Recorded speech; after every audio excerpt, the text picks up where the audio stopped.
Press conference में सभी पत्रकार साथियों का स्वागत है। मेरे साथ इस समय आम आदमी पार्टी पंजाब के प्रधान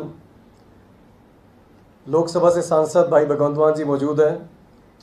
एक बहुत ही गंभीर मसले पर जानकारी देने के लिए आज की ये प्रेस कॉन्फ्रेंस रखी गई है। हम सब जानते हैं दिल्ली के बॉर्डरों पर पिछले लगातार 8 महीनों से किसान केंद्र सरकार द्वारा 3 जो काले खेती कानून लाए गए हैं उसके विरोध में प्रदर्शन कर रहे हैं, आंदोलन कर रहे हैं। लगातार पिछले 8 महीने से बैठे हैं और कई 100 लोग इन 3 काले खेती कानूनों के खिलाफ प्रदर्शन करते हुए शहीद हो चुके हैं। आज जिस चीज़ की जानकारी भाई भगवंत मान जी देंगे, आप ये सुनकर हैरान हो जाएंगे कि हमारी केंद्र सरकार कितनी बेशरम, निर्लज्ज और असंवेदनशील हो चुकी है। पिछले 3 काले खेती कानूनों को वापस लेने की बजाय आज भी अगर आप देखेंगे तो जंतर मंतर पर किसान प्रदर्शन कर रहे हैं अपनी संसद लगाकर, पर केंद्र सरकार किसी तरीके भी उनकी बात सुनना तो दूर, उस पर विचार करना तो दूर, एक और नया कानून लाकर किसानों की परेशानी और बढ़ाने जा रही है। संकेत सीधा साफ है, बाम मरोड़कर और ज़्यादा परेशान कर किसानों को अपनी नाजायज़ मांगे मनवाने के लिए दबाव केंद्र सरकार द्वारा डाला जा रहा है। मैं भाई भगवंत मान जी से निवेदन करूंगा कि उस जो नेशनल इलेक्ट्रिसिटी पॉलिसी 2021 है उसके बारे में विस्तार से आपको बताएं। भाई भगवंत मान जी, बहुत बहुत शुक्रिया जर्नैल भाई। पिछले 3 दिन से संसद नहीं चल रही। हर रोज आम आदमी पार्टी की तरफ से लोकसभा में मैं कार्य स्थगित नोटिस देता हूं कि बाकी सारे काम छोड़कर 3 खेती कानूनों को वापस रिपील करने के लिए बहस करें, तब आगे जाके काम कोई संसद का हो सकता है। लेकिन क्योंकि स्पीकर साहब हमारा नोटिस को एक्सेप्ट नहीं करते तो हंगामा होता है, विपक्ष वेल में होता है, तो पार्लियामेंट जो है नहीं चल रही। अभी 2 बजे, आज 11 बजे शुरू हुई थी तो 12 बजे तक अडजर्न हुआ, 12 बजे शुरू हुई तो 2 बजे तक अडजर्न हुआ, अभी 2 बजे शुरू हुई तो 4 बजे तक अडजर्न हुआ। तो इसका मतलब ये है कि जो सरकार है वो किसानों की मांगों के प्रति बिल्कुल भी संवेदनशील नहीं है। और जिस बात के लिए आज हम आपको यहाँ पे हमने बुलाया है उसके लिए मैं आपको दिखाना चाहता हूँ। आज भी किसान जो है जंतर मंतर पर अपनी संसद लगा रहे हैं। उनको 8 महीने से उन्होंने गर्मी झेली, सर्दी झेली, आंधियां झेली, तूफान झेले, बारिश झेली। अभी बारिश जो है वो झेल रहे हैं। अभी उनके जो टेंट हैं वो 2-2 फुट पानी में डूबे हुए हैं। वो यहाँ कोई पिकनिक मनाने नहीं आए जैसा कि बीजेपी के कुछ मंत्री बोलते थे। तो अगर फ्रांस के राष्ट्रपति का कुत्ता भी मर जाए तो हमारे प्रधानमंत्री जी ट्वीट कर देते हैं बहुत दुख हुआ। 600 से ज़्यादा किसान वहाँ पे जान गंवा चुके हैं। एक ट्वीट को तो दूर की बात है, एक शब्द नहीं निकला संवेदना का। इतने संवेदनहीन हो गए हैं हमारे प्रधानमंत्री जी। बिल्कुल उनके द्वार पर बैठे हैं किसान। अब तो और भी पास आ गए हैं जंतर मंतर पर। उनसे बात करो, 3 कानूनों को वापस ले लो। वो खुशी खुशी अपने ट्रैक्टर लेके अपने खेतों की तरफ, अपने गाँव की तरफ चले जाएंगे। लेकिन बजाय इसके कि कानून वापस होते, आमतौर पे तोमर साहब का भी बयान आज आया कि बहुत अच्छे कानून हैं, हम बातचीत के लिए तैयार हैं, लेकिन किसान कानून वापस लेने की बात ना करें। तो भाई और क्या करें? और किस विषय पर बात करेंगे? 11 दौर की बातचीत हुई है, किस विषय पर हुई है? ये तो वो बात हो गई कि मौत का वारंट तो रहेगा, लेकिन मौत के वारंट में संशोधन कर देते हैं कि आपने मरना किस तरीके से ये चुन लो। आपको फांसी दे दी जाए, आपको जहर का टीका लगा दिया जाए, या फिर आपको आपकी गर्दन काट दी जाए, लेकिन मौत का वारंट जारी रहेगा। सो मौत के वारंट हैं जो काले कानून जो खेती के हैं, इनमें संशोधन नहीं, मौत का वारंट तो वापस ही होता है, तभी जान बचती है। और ये काले कानून वापस लेने की बजाय सरकार किसानों के जख्मों पर और नमक डाल रही है। ये मॉनसून सेशन की जो बिल जो आएंगे, जो इस ड्यूरिंग मॉनसून सेशन जो लिस्ट किए गए हैं, उनमें 29 बिल हैं।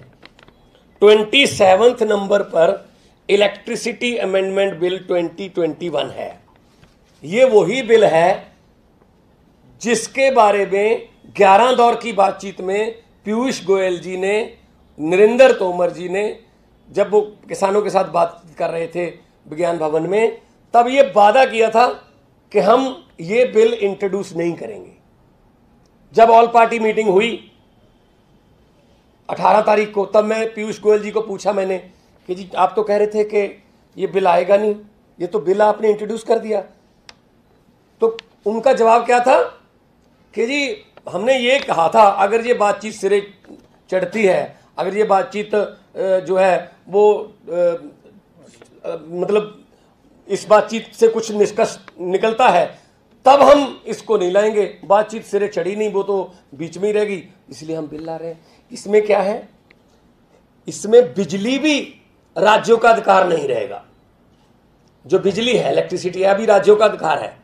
इसमें बिजली भी केंद्र सरकार छीन रही है, जीएसटी की तरह, खेती की तरह और हेल्थ की तरह, एजुकेशन की तरह। तो राज्यों के पास क्या रह जाएगा? इलेक्ट्रिसिटी अमेंडमेंट बिल, इससे क्या नुकसान होने वाला है पंजाब में, क्योंकि पंजाब सेंट्रल पूल को लगभग 40% अनाज देता है। तो पंजाब में किसानों को खेतों की बिजली जो है ट्यूबवेल की वो फ्री है, सब्सिडी देती है पंजाब गवर्नमेंट 5 से 6 हज़ार करोड़ की एक साल में। इससे क्या हो जाएगा, वो सब्सिडी खत्म होगी, किसानों को बिल आएंगे। असल में ये क्या कर रहे हैं, खेती को इतना महंगा कर दो कि किसान खुद ब खुद कह दें जी हमारी जमीन ले लो, इसको पूंजीपतियों को दे दो, हमने नहीं खेती करनी। मतलब ऐसे इतना तंग किया जा रहा है कि बिजली उनसे छीन लो, मंडियां उनसे छीन लो, तो वो अपने आप अपनी जमीनों को गवर्नमेंट के हवाले या पूंजीपतियों के हवाले करने पर मजबूर हो जाएंगे। इस मुद्दे पर हम पार्लियामेंट में जोरदार तरीके से आवाज उठाएंगे। हालांकि ये हंगामे के बीच में बिल पेश कर देते हैं, आज भी 2-3 बिल इन्होंने हंगामे में पेश किए हैं, बिना डिबेट के उनको पास कर लेंगे, क्योंकि पहले भी बुलडोज करते रहे हैं पार्लियामेंट को।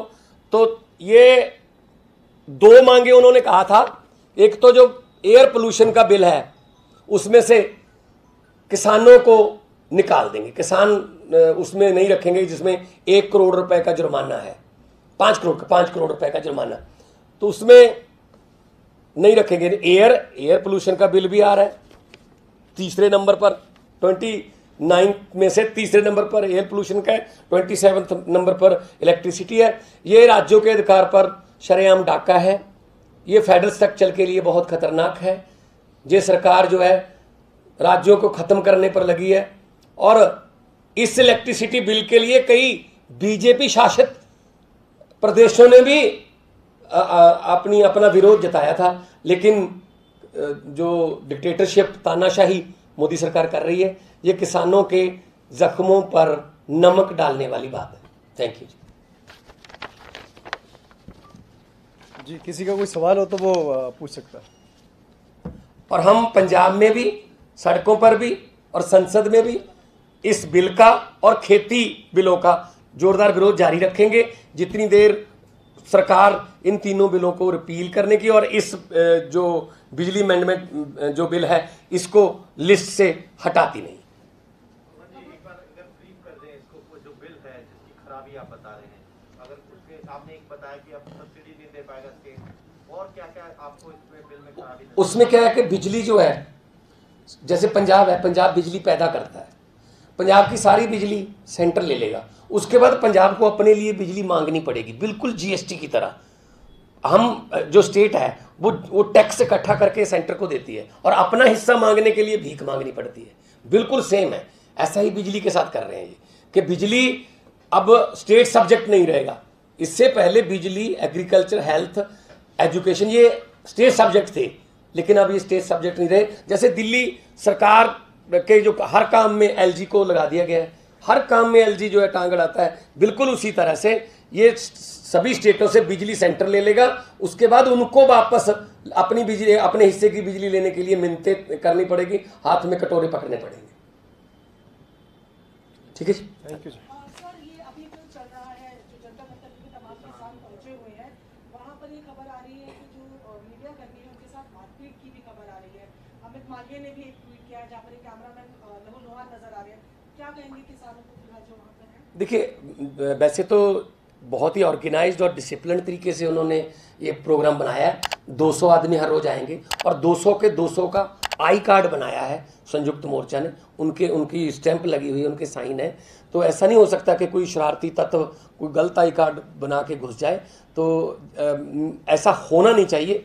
लेकिन मुझे, क्योंकि मैं पार्लियामेंट से सीधा यहाँ आ रहा हूँ, मुझे इसकी कोई विस्तार में जानकारी है नहीं। लेकिन किसान शांतिपूर्वक अपना पहले भी कर रहे थे आंदोलन, अब भी कर रहे हैं, और जहाँ तक उनको जाने की इजाज़त दी वहाँ तक ही वो गए हैं। हालांकि उनको लंबे रूट से लाके उनको 1 बजा दिया गया, उनका 11 बजे का टाइम था, लेकिन उनको हक है, ये उनका डेमोक्रेटिक राइट है कि वो सदन के पास आएँ, सदन के सामने अपना प्रदर्शन करें और अपने जनप्रतिनिधियों से उम्मीद करें कि वो उनकी आवाज़ अंदर उठाएं और किसान जो है वो बाहर उठाएं। इसके पहले भी आंदोलन को बदनाम करने की, आंदोलन को कमज़ोर करने की केंद्र सरकार की तरफ से बहुत बारी साजिश हुई है, तो कोई बड़ी बात नहीं, ये भी उसी साजिश का हिस्सा हो।